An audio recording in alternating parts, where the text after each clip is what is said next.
اعوذ باللہ من الشیطان الرجیم بسم اللہ الرحمن الرحیم ان عائشہ رضی اللہ تعالی عنہا قالت قال رسول اللہ صلی اللہ تعالی علیہ وآلہ وسلم من سرہ ان یلق اللہ راضیا فلیکثر الصلاۃ علیہ۔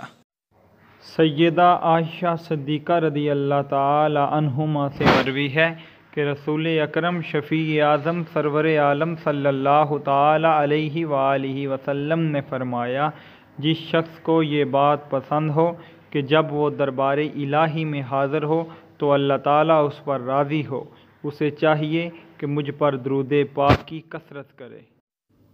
اذا نسیتم شیئا فصلوا علی تذکروہ انشاء اللہ تعالی۔ رسول اللہ صلی اللہ تعالی علیہ وآلہ وسلم نے فرمایا، جب تم کسی چیز کو بھول جاؤ تو مجھ پر درود پاک پڑھو، انشاء اللہ تعالی یاد آ جائے گی۔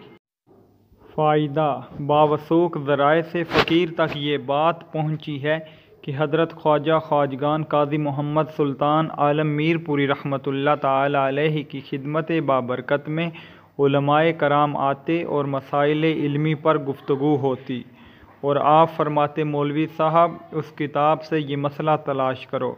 جب بسیار ورق گردانی کے باوجود مسئلہ نہ ملتا تو آپ کتاب کو اپنے دست مبارک میں لیتے اور کتاب بند کر کے درود پاک پڑھتے، اور پھر کتاب کھول کر علماء کرام کے سامنے رکھ دیتے تو وہی مسئلہ نکلتا جس کی تلاش ہوتی تھی۔ سبحان اللہ۔